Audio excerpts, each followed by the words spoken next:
Welcome everybody to this session of the Peace Research Colloquium. My name is Dana Landau. I'm a senior researcher at swisspeace, the Swiss Peace Foundation, and this is also an associated institute of the University of Basel, as many of you know. So we have guests here from the University of Basel, from Swiss Peace, and more broadly. And now I'm really pleased to introduce our speaker of today. We are excited to have Professor Roger MacGinty here. Roger MacGinty is a scholar of peace and conflict, I'm sure familiar to many of you, based at Durham University. And he's interested in the intersection between top-down and bottom-up approaches to peacemaking. Roger co-directs the Everyday Peace Indicators project and edits the journal Peacebuilding, together with Oliver Richmond, the journal, and together with Pamina Virchow, the project I just mentioned. He has published many articles and books. Books include International Peacebuilding and Local Resistance, Hybrid Forms of Peace, which came out in 2011 with Palgrave, as well as No War, No Peace, the rejuvenation of stalled peace processes and peace accords from 2006. And today, he is here to speak about his most recent book, out this year with Oxford University Press, that is called Everyday Peace, How So-Called Ordinary People Can Disrupt Violent Conflict. And he will tell us all about this. And I will also mention here that we are particularly happy to have him here with us, as he is a member of Swiss Peace's Scientific Advisory Board and has been for a number of years. And after his presentation, we will hear discussant comments from our colleague Adam Kochanski, who is a senior researcher in Swiss Peace's Dealing with the Past team. Adam holds a PhD from the University of Ottawa, and his research focuses on transitional justice, post-conflict peace building, international norms, and discourse and framing in post-atrocity settings. His regional focus lies on Southeast Asia. So without further ado, we will hear from Roger and afterwards from Adam, and there'll be plenty of time for comments and questions afterwards. Roger, the floor is yours. Thank you very much, Dana, and thank you very much to Swiss Peace for the opportunity of speaking. And it's lovely to see so many people, including people I know, like Laurent and Sarah, and a few others, but great to see lots of others as well. So I'm going to talk about a set of ideas that have been rattling around in my head. Some of these ideas are firm and some of them are not so firm.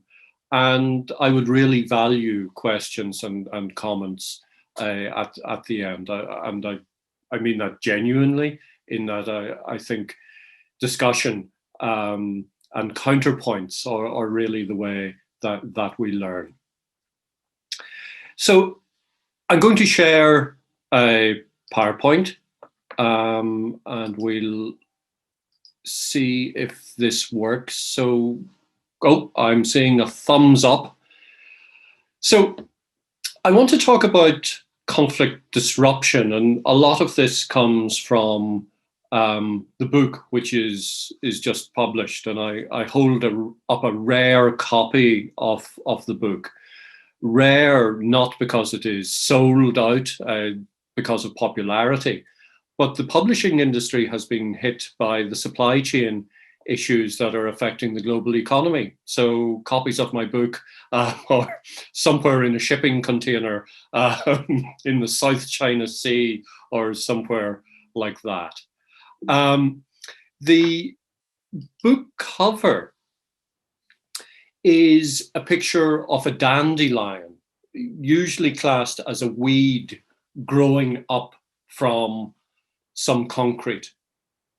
And there's been an idea or a phrase from the psychogeographer Ian Sinclair that has stuck with me. He refers to the tough fecundity of the margins. And what he's talking about are those wild flowers that grow on the verge or the central reservation of the freeway or the motorway or the autobahn. He's talking about how nature can cling on precariously in the most unlikely or unexpected places. And in a way, that to me is what peace is in a lot of conflict-affected areas. It's clinging on. It is tough.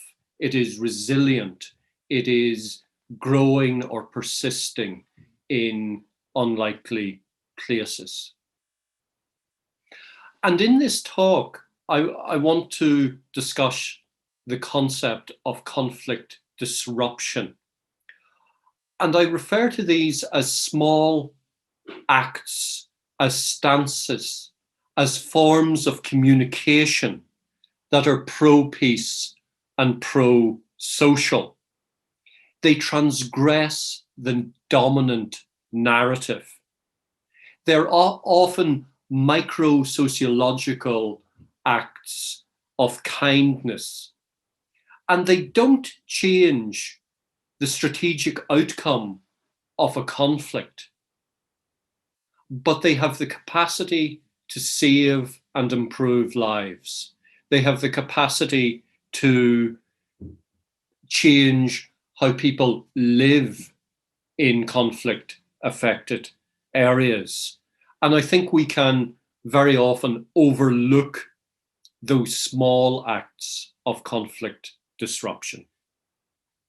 So in order for me to get to the concept and practice of conflict disruption, I want to highlight a number of concepts or a number of thoughts.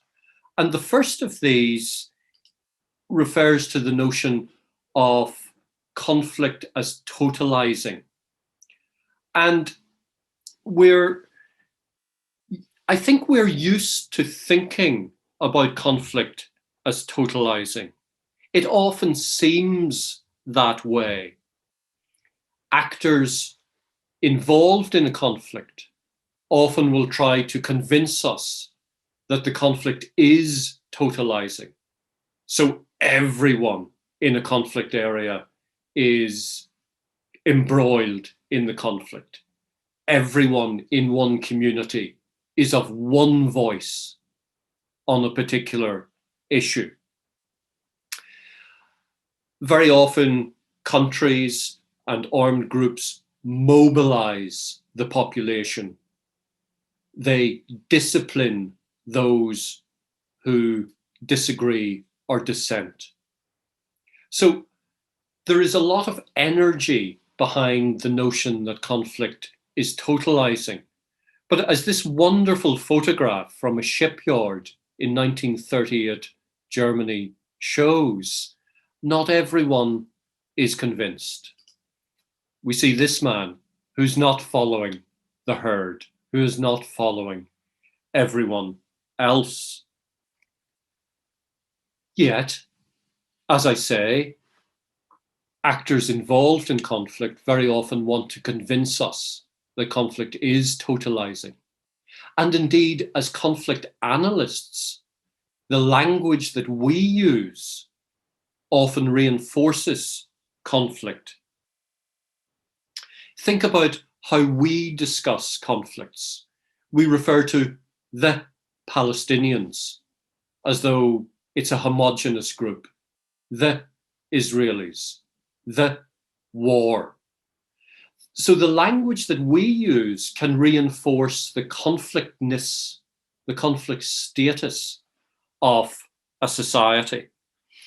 But in order for there to be conflict disruption, I want to say that conflict is not totalizing, that there are spaces and opportunities for resistance, dissent, alternatives, that these spaces and opportunities allow conflict disruption to take place.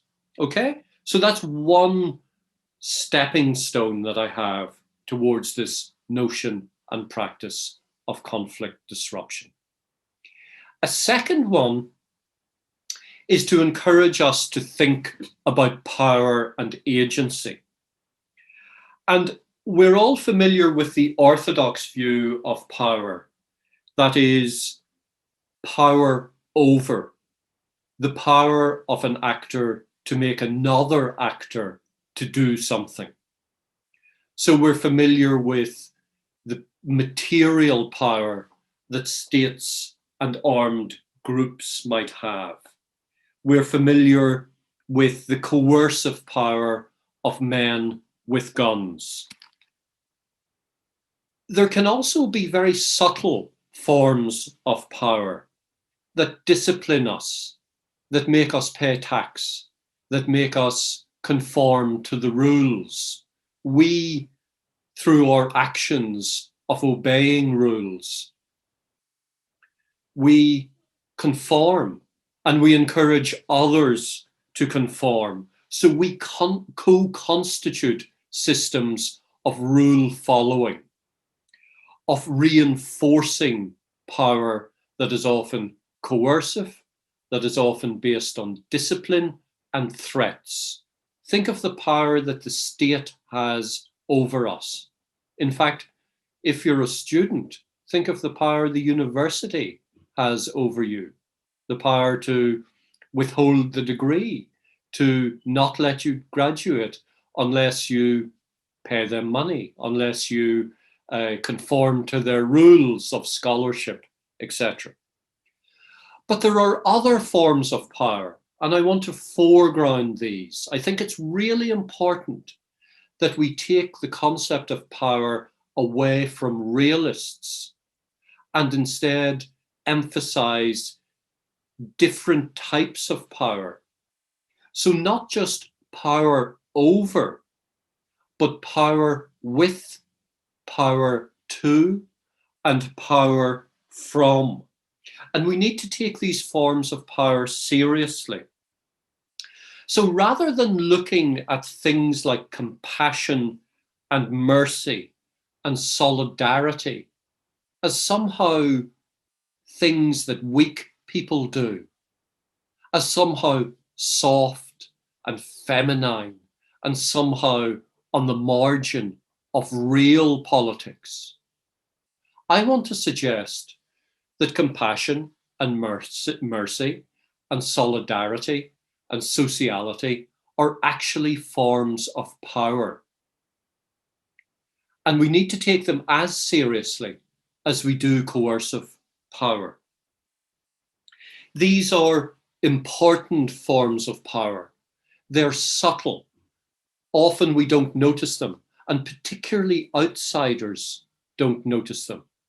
So if we think about Iraq or Afghanistan and we think about power, we think about the power of militias, of insurgent groups, of NATO, of the US. We think of these orthodox forms of power, of men with guns, of helicopter gunships, and all of the rest. But there are other forms of power as well.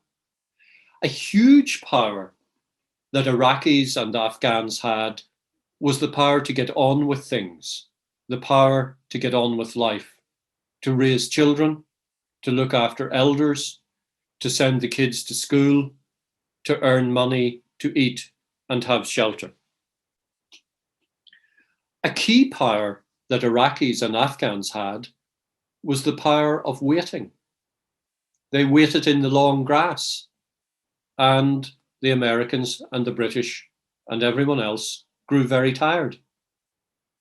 And they knew that they had to wait, or many knew they had to wait. And that was a form of power, I would suggest. So thinking about power in different ways is my second stepping stone, or my second conceptual pillar towards this notion of conflict disruption. A third one is very simple, and that is to highlight the importance of timing and opportunity. That is the ability of individuals and communities to read the room, to have a situational awareness in which they know when to act and how to act, how it is feasible to act at particular moments and not advisable to act at other moments. So this requires a social awareness, an emotional intelligence, in able to assess what is possible and what is not possible. And much of this is connected to in-group sensibilities. It's connected to the fact that most discipline will come in a deeply divided society from within the group rather than from outside of the group. And then another conceptual pillar is the need to see peace and conflict as a system. And I deliberately have peace and conflict as one word because I don't see this separate phenomenon of peace and a separate phenomenon as conflict. Instead, I see social phenomena that are integrated, dynamic, connected, where the micro and the macro, the tactical and the strategic constitute a single dynamic system. And very often conflict disruption is happening on the margins, out of sight. It's happening on the smallest piece of route that we can see in this illustration. It's happening where the people who are engaged in it think they can get away with it, think they are safe. But the important point is it's part of the system. And indeed, it's co-constitutive of the system. So these small acts of kindness, of mercy, of forgiveness, of awareness, these are all part of this peace and conflict system, and they help shape it. It's not that they happen in a separate, different system. They happen in the system, and they co-constitute and help shape and regulate it. Okay, so I've talked about 4 conceptual pillars that help me get towards conflict disruption. And I guess we're familiar with disruption in the economic sense, in the sense that the Austrian economist Schumpeter discussed creative destruction. And he was talking about how economic markets would be buffeted by new entrants who would offer new products or new ways of doing things, and they would undercut the existing market providers. And in so doing, they changed the market. You see how the system changes because of disruptive actions. And we're familiar with this because of EasyJet and Netflix.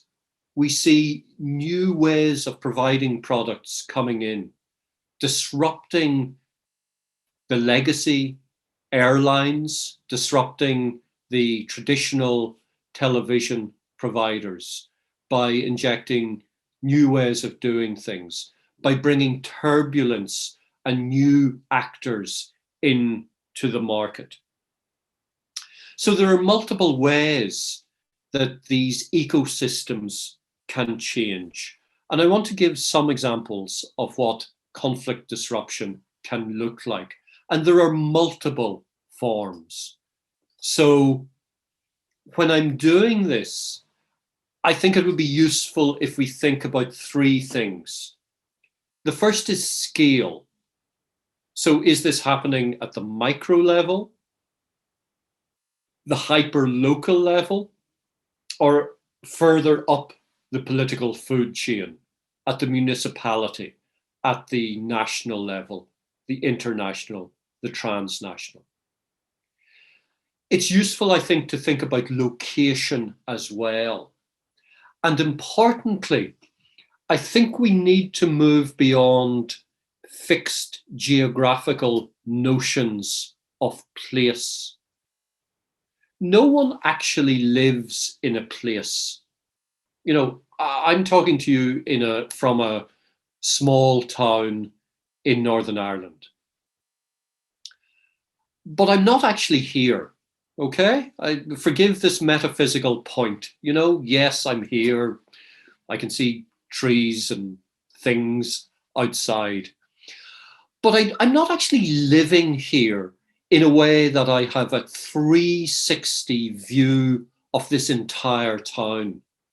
Instead, I live according to networks of people and networks of commodities and services. And everyone lives like that. We live according to commuting patterns. We live according to the micro neighborhood and our favorite bakery or coffee shop or commute to work or school, family, friendship, economic necessity. So we live according to networks. And I think we need to build this into our thinking of peace and conflict. And also the third thing to bear in mind is the potential of these activities, many of which are micro-sociological activities, to disrupt conflict. Some of them might be quite major, others might be pinprick activities, small scale. And there is no guarantee that conflict disruption will lead to pro-social or pro-peace outcomes. It could re-energize conflict actors to redouble their efforts to win the conflict through violent means. So, examples include things like the snap decision in a conflict area by a soldier to take a prisoner rather than execute the person at their mercy. One thing that is vastly underestimated from accounts of World Wars I and II is the extent to which prisoners were not taken, the extent to which there was mass murder in the midst of battle on all of the fronts, not just the Eastern Front. But on occasion, soldiers had the opportunity to shoot the person in front of them or to take them prisoner. Now, taking the prisoner probably did not change the course of the war, but it changed the course of that person's life, the prisoner, because if they were fortunate and they survived the war, very often they went on to lead very productive lives. They became fathers very often because they were largely men, business owners, entrepreneurs, etc., etc. They changed lives. So this micro decision, the heat of the moment, was a disruption to the conflict, was a disruption to the narrative that those people are not human, a disruption to the narrative that we cannot take these people prisoner because they are a threat. We cannot trust them. Another example of conflict disruption is remarkable friendships across identity boundaries. I'm thinking about people in Beirut or Belfast or Mostar who have friendships across identity divisions. And those friendships survive political and security downturns. And again, this disrupts the dominant narrative of the conflict that says everybody on our side is united and those people are untrustworthy. They are subhuman. Intergroup marriage in deeply divided societies is perhaps taboo in so many societies, you know, whether we think of them as conflict affected, like Northern Ireland or Lebanon or Georgia, but also somewhere like India where marriage between identity groups, religious identity groups, castes, is often taboo. Yet where it does happen, again, it's disrupting the major division in society. We've seen whistleblowing on authoritarianism and militarism. Again, it's telling us that that identity groups are not homogenous. It's telling us that not everyone believes in what the supreme leader says or what the generals say. We've also lots of examples in conflict of back-channel feelers trying to work out through very discreet mediation if the other side are serious about lowering tensions. We've seen localized ceasefires in very many conflicts. We've seen them in Syria over the past few years, but we've seen them in World Wars I and II. These localized ceasefires, informal, tacit ceasefires. We won't fire at you if you don't fire at us. And that's extraordinarily brave by those engaging in it, because they have been ordered to be warlike by their generals. And we've lots of examples of, for example, artillery in World War I firing high over the other side to spare their lives, but from a point of view of reciprocity. Because if we don't kill you, maybe you will be good and you won't kill us. We also have the family as a possible site of restraint. If we think about it, the family is probably the most important political unit you will have ever been in.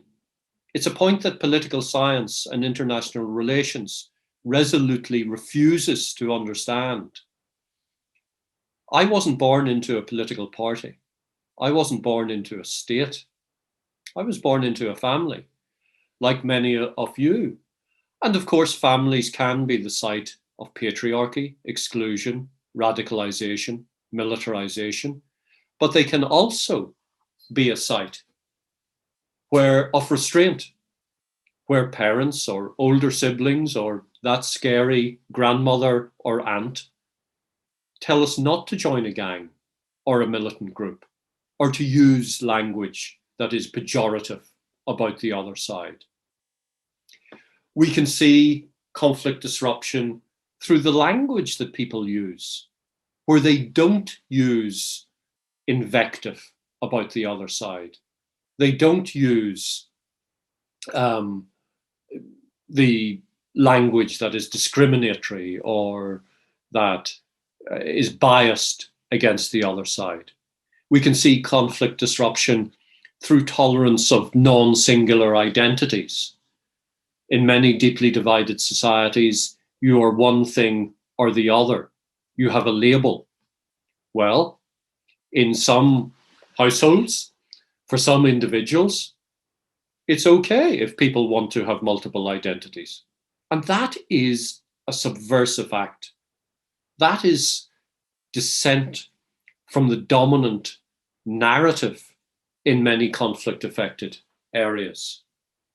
We can think of interests, social, cultural interests that transcend the main societal fault line in a conflict-affected society. So on Saturday, if you go to Belfast City Hall, around the City Hall is green space and paved space. And you will see hundreds of skater kids, of kids with skateboards. And their main aim is to skateboard, to flirt with people that they fancy, young boys and girls that they fancy, and to have fun. What they're not doing is acting out as Catholic nationalists or Protestant unionists. For those few hours at least, they are skater kids. They have prioritized part of their identity over the main fault line in society. And we can see this in other societies where people might get together because of music or some other shared social or cultural pursuit. We can think of no-shoot zones in US cities or zones of peace in Latin and Central America. We can think of societies in which education is usually divided, but some schools come together, in which kids of different backgrounds are educated in the same classroom. Or we can think of places where the curriculum has been modified to take into account a varied history, a multicultural history. Or we can think of unexpected gestures that really resonate. Archbishop Desmond Tutu tells a wonderful story in his autobiography of being in a suburb of Cape Town, I think it is, with his mother. As a child, he was a child, and he's walking along a street, and the way it worked was that in apartheid, Black people would have to get off the pavement to allow white people to walk along. And he was walking with his mother, and a white man approached, and it was the white man who got off the pavement. And he was blown away by this. And not only did the white man get off the pavement, he stopped to talk to them. And they had a wonderful conversation. And this just blew the young Desmond Tutu's mind. This was an unexpected gesture. It cost nothing, but it had a big impact. And we can think of lots of these. Okay, I'm coming to a conclusion, an end point. You can read a little bit more about conflict disruption in something I published earlier this year in the Journal of Intervention and State Building. I'll plug my book as I usually do. If you're a student at the university, do make sure that your course leader at least has the electronic version of the book on your reading list in the library catalogue. But key takeaways. The first is that people are inconsistent. And this is a very good thing, I think, in many ways. So the person who chose to take a prisoner on the battlefield rather than kill the person in front of him, that person probably was a very effective soldier who believed in the cause. But for that moment, they were able to be human and humane, to show sociality, solidarity, and reciprocity. And as human beings, we are inconsistent. And often, even though we might come from single identity backgrounds, sometimes we're able to drop that and be multi-identity people. My second concluding point is to reinforce this notion of conflict and peace being a system, and the necessity to recognize that there are moments and opportunities and capacities in that system where it can be disrupted. And I guess my final point is to say that conflict disruption, in the best scenario, can lead to something better, can provide, remember, it's not interruption, which is just pressing pause. It's disruption in which something different might happen. And that something different might be that this disruption changes, that the dominant logic, narrative, and stance of the conflict actors is undercut. Okay, so I'll finish there. Thank you very much for your patience. I hope I haven't, oh dear, yes, I have spoken for far too long. I will pass it. Well, I think I speak for everyone when I say thank you, Professor MacGinty, for this really fascinating presentation, and also for writing such an extraordinary, timely, and beautifully written book. For those of you who are listening and are at the stage of writing your own book manuscripts, or perhaps revising your theses into books, I really recommend reading Roger's book, not only for its ideas about peace and conflict studies, but also for it being a model of clarity and lucidity in terms of writing. It was a real page turner. And given that I was reading the ebook, it was one of the rare academic books where I read it in one sitting, scrolling down from top to bottom. So thank you very much. I also, what struck me in reading the book is how well it connected to our first two presentations of the Peace Research Colloquium. So it raises these themes of the importance of the subtle and the implicit that Dr. Tapscott raised, and also the importance of spaces of peace in the spatial turn, which Professor Bjorkdal discussed 2 weeks ago. So in terms of my comments, The Everyday Peace is a masterful book, and it's the last book in a trilogy that Roger has written over the years, exploring a number of themes in peace and conflict studies that we work on here at SwissPeace, including top-down mediation efforts, installed and protracted conflicts, and the interaction between top-down and bottom-up peace-building efforts, and how these can yield hybrid forms of peace. Everyday Peace, as Roger has explained, it builds on and branches off from these two earlier works. It zooms in on the hyperlocal of the so-called everyday and looks at how the mundane, ordinary, and routine actions of civilians in contexts of chronic insecurity can create sites or even just episodic moments of peace. In the book, Roger strives to break through the concrete floor of peace-building research, as he writes. In other words, to see a level inhabited by the individual, the family, the friendship network, neighbors, or work colleagues. In other words, he seeks to look at a level below formal peace-building and civil society organizations' work. Here I found his reference to civil society rather than civil society organizations as being a particularly useful distinction. So the book, in my view, it offers several conceptual innovations, some of which Roger has raised during this presentation, but I'm going to focus on two.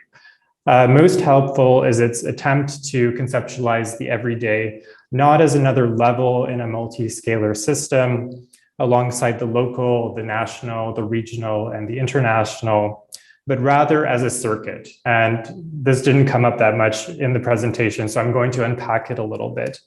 The notion of circuitry developed in the book offers, in my view, an accurate way of capturing the messiness of the everyday, something that I've grappled with in my own work. It offers a way to see how actions at the hyper-local level are both relational, in other words, they're connected to other scales, to other people, and so on, but how they're also deeply embedded within the cultural context in which they take place. Circuitry further allows us to understand how knowledge and information move in peace-building contexts, and how ordinary actions in one municipality at a very specific moment in time can produce outages or surges in other parts of this interconnected circuit. Crucially, it provides a means to think about how everyday peace can not only be scaled up, but, and I'll say this perhaps as Roger prefers, how it can be scaled out.